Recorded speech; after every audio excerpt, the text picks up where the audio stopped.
अस्सलाम वालेकुम my YouTube family. आप सब कैसे हैं? उम्मीद करती हूँ सब खैरियत से होंगे और अल्हम्दुलिल्लाह मैं भी खैरियत से हूँ।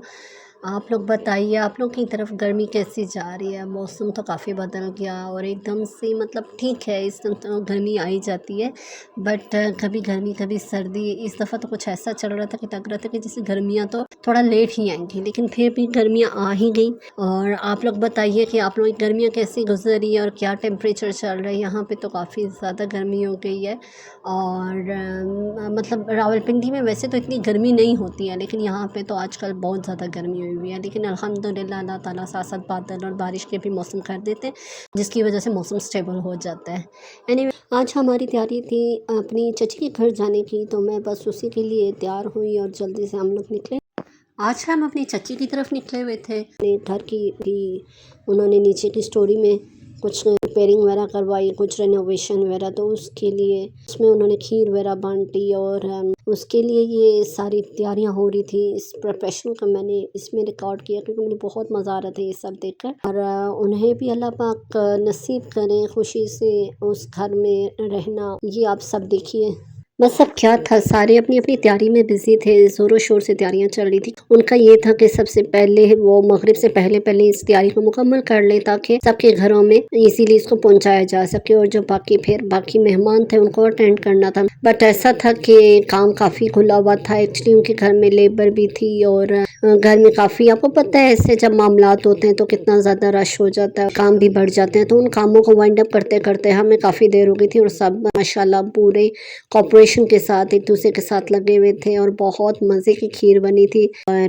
बस फिर ये जो था, ये मुझे बड़ा अच्छा लगता है ट्रेडिशन। ये हमारे खैर बचपन से ही था, मुझे बहुत पसंद है। हमारे बड़े भी ऐसे करते रहते थे कि इसमें खीर को ना ठूठी बोलते हैं, कुछ लोग टास बोलते हैं, कोई मिट्टी का बर्तन, जो भी आप कह ले लो, लेकिन इसमें ना टेस्ट भी अच्छा लगता है। और आई थिंक प्रेजेंटेशन है या हमारा माइंड ऐसा मेकअप हो चुका है कि जब हम ठूठी में कुछ खाते हैं तो उसका टेस्ट एज कम्पेयर टू जब हम अदर किसी यूटेंसिल, कोई और बाउल, कुछ ऐसा ग्लास प्लास्टिक यूज़ करते हैं, तो उसका फ्लेवर हमें उसमें वो फील नहीं होता। तो इसमें जो फ्लेवर फील होता है अल्हम्दुलिल्लाह वो तो बहुत मज़े का लगता है और हम सब यही प्रेफर करते हैं कि हम इसी में लें। और आप लोग बताइए कि आप लोगों को क्या ऐसा लगता है कि टेस्ट में डिफरेंस आ जाता है? बस फिर अब इसकी तैयारियां मुकम्मल कर रहे थे और ये साथ में उनके घर एक छोटी सी बच्ची आई हुई थी, मेरी भांजी कह लें, और ये बहुत मज़े की बातें करती है माशाल्लाह। और ये पूरी जब देखे ना, बड़ों को कहा जाता है कि एनवायरनमेंट से अपने बच्चे सीखते हैं। और मैं इस चीज़ में बड़ी कि देखिए जी, जैसे हमारे साथ साथ हम जो कर रही थी ये उसको साथ साथ किए जा रही थी। बड़े सब हैरान थे कि ये किसी चीज़ में पीछे नहीं हो रही थी, थक नहीं रही थी। हालांकि इतनी छोटी है तो इसका भी इतना इंटरेस्ट हुआ था,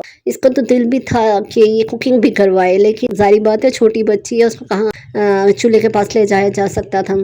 एनीवेज, तो फिर हमने जब डालना शुरू किया और जो ऐसे काम थे जिसमें कि इसकी सेफ्टी को देखा जा सके, तो हमने इसको साथ रखना शुरू कर दिया। क्योंकि देखिए, बच्चों को दूर करने से उनका इंटरेस्ट खत्म हो जाता है, तो अगर उनका इंटरेस्ट डेवलप करना हो तो उनको साथ रखना पड़ता है, उनको बताना पड़ता है कि किस तरह से और क्या होता है। हमारे यहाँ यही है कि बच्चों को ज़्यादातर साथ नहीं रखा जाता, जिसकी वजह से हमारे बच्चे जो हैं, हमारी फैमिली में कुछ बच्चे बिल्कुल मोबाइल्स पे बिजी रहते हैं, गैजेट्स वगैरह को ज़्यादा इंपॉर्टेंस देते हैं एज़ कम्पेयर टू ये जो हमारे रिश्ते इकट्ठे होते हैं, ये जो ट्रेडिशंस वगैरह होते हैं, उनको वो फॉलो नहीं करना चाहते। और फिर ऐसे में आपको पता है कि जब हम ऐसे में दूर जाता हुआ देखते हैं बच्चों को, तो हमें वो मिसिंग सी होती है कि ये बड़े होकर उन चीज़ों को नहीं इंजॉय कर पाएंगे जो हमने इंजॉय किया, या फिर आगे इनको ये ट्रेडिशंस नहीं पता होंगे जैसे हम लोग करते हैं। आई नो कि कुछ लोगों को लगता होगा कि कुछ इतना इम्पोर्टेंट भी नहीं है, बट आई थिंक कि इसी से अपनायत फ़ील होती है और घर का माहौल जो है रौनक फ़ील होती है और बड़ी बरकत सी रहती है। इससे पढ़ के ये होता है कि सब इकट्ठे होते हैं, गैदरिंग होती है, तो वो जो इत्तेफाक और वो बरकत होता है ना, उसकी एक इलादा खुशी, एक इलादा ही मज़ा होता है। कि जब हम गए थे तो सबसे पहले ही जो जितने भी मिट्टी के बर्तन थे इनको हमने पानी में भिगो दिया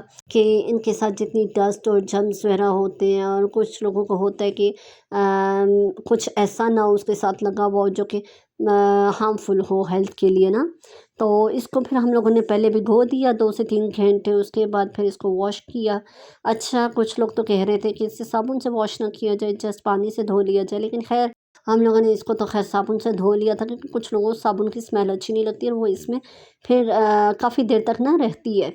तो उस वजह से उनको डिस्टर्बेंस होती है। तो खैर हमने इसको वॉश किया, उसके बाद हम सब ने मिलकर इसमें खीर डालना शुरू की। काफ़ी गहमा गहमी थी माशाल्लाह से।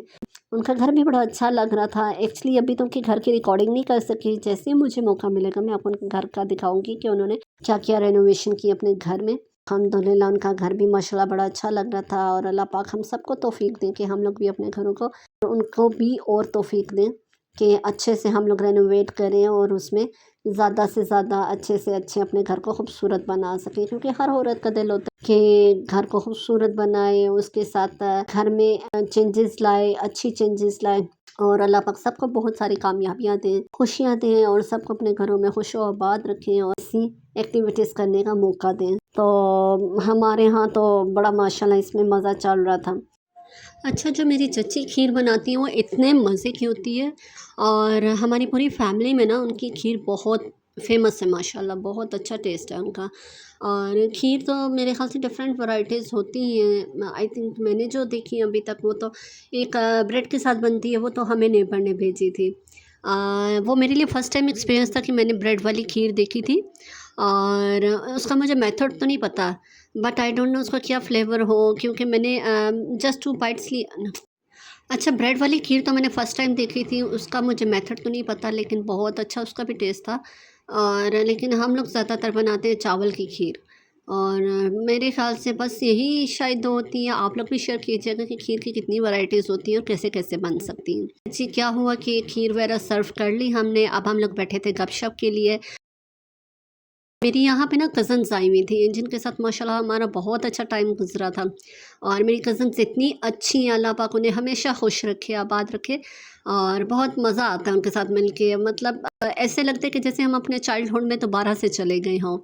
और बहुत अच्छी मेमोरीज़ बनती हैं। लाइक हम लोगों ने ना अपना बचपन सारा इकट्ठे गुजारा। आई थिंक बचपन तो खैर सारों ही का मज़े का होता है, लेकिन मैं अपना जो है आप लोगों को बताती चलूँ थोड़ा बहुत कि बचपन में हम लोगों ने ना तकरीबन कज़न्स ने टाइम इकट्ठा ही गुजारा था। और हमारी जो फैमिली थी उसमें माशाल्लाह कज़न्स का बहुत ज़्यादा अटैचमेंट भी होती थी। और खेलना कूदना बहुत ज़बरदस्त टाइम था, स्टडीज़ वगैरह सब कुछ साथ में। तो आप लोग मतलब मेरे ख्याल से ये ऐसा टाइम होता है जो कि अनफॉरगेटेबल होता है। और इस टाइम जो टाइम होता है वो मेरे ख़्याल से उड़ता भी बहुत जल्दी, आई मीन के बहुत जल्दी गुज़र जाता है। मेरी कज़न्स के ना माशाल्लाह बहुत सारी कज़न्स की तो ख़ैर शादी हो चुकी हुई है। और अब तो ख़ैर बहुत कम मिलना-जुलना होता है। काफ़ी मतलब कोई ओकेजन्स आएँ या कुछ ऐसा कि इवेंट्स पे ही मुलाकात होती है। आई थिंक इसके अलावा तो अब हमारा मिल-जुल काफ़ी कम हो गया। लेकिन ये है कि अभी भी बहुत हमारा मिलना जब हो तो एक दोस्ती का रिश्ता था जो कि माशाल्लाह बहुत अच्छा और बहुत मज़े वाला। अच्छा, आप लोग क्या करते हैं? कैसे मेन्यू डिसाइड करते हैं? मुझे भी ज़रा गाइड कीजिए। बहुत मुश्किल होता है डेली ये सोचना कि आज क्या बनेगा। और किचन में तो स्पेशली वुमेन्स के लिए तो ये बहुत अहम चीज़ है। तो अगर आप लोग मुझे इस चीज़ में हेल्प करें कि मेन्यू कैसे डिसाइड करती हैं? क्योंकि डेली एक चीज़ को बनाना या वीक में उसी चीज़ को 2-3 बार बना लो तो भी वो अट्रैक्शन नहीं रहती कि यार आज क्या खाएँ या कुछ। पता है ना कि अब बस दिन अपने इख्तिताम पे हो रहा था, सब खूब थक चुके थे और बस सारे अपने घरों की वापसी कर रहे थे। और बस यहीं पे मेरा भी व्लॉग एंड होता है। आपको ये व्लॉग पसंद आया हो तो please like share and subscribe कर दीजिएगा और कमेंट ज़रूर कीजिएगा। अब मैं यहीं पे करती हूँ व्लॉग का एंड। अपना ख्याल रखिएगा, दुआ में याद रखिएगा। अल्लाह हाफिज़।